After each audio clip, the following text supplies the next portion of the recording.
Welcome into the In the Money podcast for Saturday, November 18th. Tom Leach and Jim Goodman here. Jim's the director of mutuals and simulcasting at Keeneland. We're going to take a look at the Grade 3 Cardinal Handicap at Churchill Downs, plus their late pick 4 on Saturday. And Jim, we got a nice big field with a heavy favorite in the Cardinal, and Donna Bruja coming off a good run, albeit fourth place in a Grade 1 at Keeneland. Can you beat her? Yeah, she was actually disappointing in that race over here. She was 2-1. She was second choice, I think. Maybe Hawksmoor was favored in the First Lady. She was coming off a race in the Beverly D where she got within a half a length of Decita, who wound up running in the Breeders' Cup. So she came from Argentina and just won at Churchill for fun first time out. So she's going to be a huge favorite in here. I think there's a couple of horses that have a shot in here, but she's a deserving favorite. And also, I'm glad to see that Declan Cannon got the ride for 4 in a row, but now they're putting Santana on her. So that's a move up. Santana's a much more accomplished rider than Declan is at this point in his career, anyway. I think Linda the 9 intrigues me a little bit. I think we both liked her in that allowance race at Keeneland, and she didn't really fire, but she was gaining at the end, and this is a little bit further. It's a mile and an eighth, so she might like the stretch out. B.J. Hernandez takes her back. I think she's got a shot. I think Res Ipsa, who won that race at Keeneland fairly easily, and Celestial Insight came out of that race and won right back, so I think it's going to be a key race, and she's doing well right now for Ian Wilkes. But the horse that I think has the best chance is Bewley, the 7 horse for Corey Lannery and Brendan Welsh. Because that Flower Bowl race at 54-1 behind War Flag and Decita and Grand Jeté was very impressive, and she was really wide there coming down the stretch, and I think she's getting better at the right time. So I think Bewley's got a shot to win it. I would use Linda and Res Ipsa in the exotics, but Donna Bruja is a deserving favorite here in the Cardinal. I'm going to try to beat the favorite in here as well. And when I get to this stage of the year, post-Breeders' Cup, I think that's a time when you can look for a horse that is improving versus one that's accomplished more but maybe has pointed for other bigger goals earlier and is just maybe a little over the top, and they're just trying to milk a little bit more, another check or two out before they put one away for the winner for a freshening. And so I'm going to try to beat Donna Bruja with Race Ispa, who comes off a 92 Beyer, lifetime best. The runner-up, as you mentioned, came back to win. This horse has won twice at the track, and looks like she has moved forward off a little summer freshening.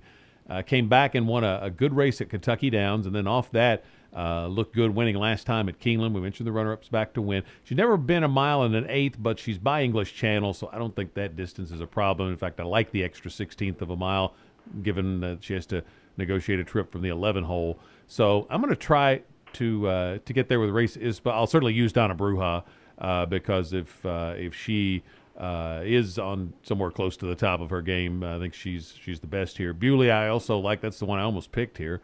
And then Linda, so the ones you mentioned. I'm just going to key off Race Ispa. Hope I get a good price, and if I could just get it even second, the exactas would be nice. Now the pick 4 will start in the 8th race, maiden race for 2-year-old fillies at a mile. So it's good that this starts it off. You see if there's any money that's going to show.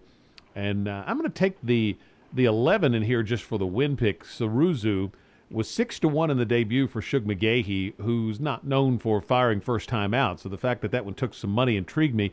And then Shug hits at an 18% rate the second time out. So I like that one, but I will go deep in here. She's a Gypsy, Sunapee that Lannery's on. Tis a Legacy, I think, could improve at a price. Same for Absolute Love, the 2, and Let's Roll. So I'm going to use 2, 3, 4, 10, 11, 12. In the 9th race, I like Ring Knocker for second start for Mike Maker, and It's the Truth off the claim for Brad Cox. But also want to use the 5-horse Champagne Problems. Then in the 10th race, I'll use Race Ispa, Donna Bruja, and Bewley. And then in the 10th race, Neapolitan looks like a strong pick, but I thought Dr. Lee ran an improved race last time, so I'm going to include that one as well. So I'm going to go 6 by 3 by 3 by 2, and that should be $54 for 50 cents. How about you? got a similar ticket. I'm going to go 5 deep in that first leg, and there's a couple. There's a first-time starter in there for Wayne Lucas that might get a little money, but that's the only firster. So the rest of them have actually run, and I tried to pick out horses that may have underperformed in their first race. I mean, 2-year-old maidens here. Who knows who'll get better? But I went 5 deep here using Absolute Love the 2. Let's Roll the 3 for Vicky Oliver, who probably would be my first pick. I think that first race at Keeneland at 7 furlongs was pretty decent, and we'll move forward from that one. The 9 horse is Pinot, who might be a price in here. I think if you look at that last race at Keeneland, she was within a length and a half of the lead, and she came from the 1 hole, and I don't think she liked it very much. She kind of got up there in between horses and just kind of quit a little bit. But if you look back at her first race, Stronger Than Ever, that was a first-time starter and a winner, and came back and won right back at Churchill. So I think Kellen Gorder might have a sleeper here in Pinot, the 9.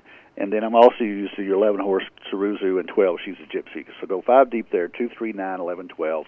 Using the Ring Knocker, the 3, Champagne Problems, the 5. And I'm going to throw in Cara Blythe, the 7. So 3, 5, 7 in the second leg. Can almost single Donna Brujo in the feature, but talked myself into using Bewley, the 7. So go 7, 12 there. And then the last leg, I like Neapolitan, but I'm going to go 4 deep in the last leg with the 1, 4, 7, 8, which is Real Discreet, the 1, Gyroscope, the 4, Odor, the 7, might be my sleeper there, and Neapolitan, the 8. So I think I got a $60 ticket there if you don't single Donna Brujo. So 2, 3, 9, 11, 12 with 3, 5, 7 with 7, 12 with 1, 4, 7, 8 for $60. Best of luck with your wagers on the Saturday card. If you can't get out to the track or the simulcast, make sure you wager through Keeneland Select. For Jim Goodman, I'm Tom Leach. That's the In the Money podcast for KeenelandSelect.com.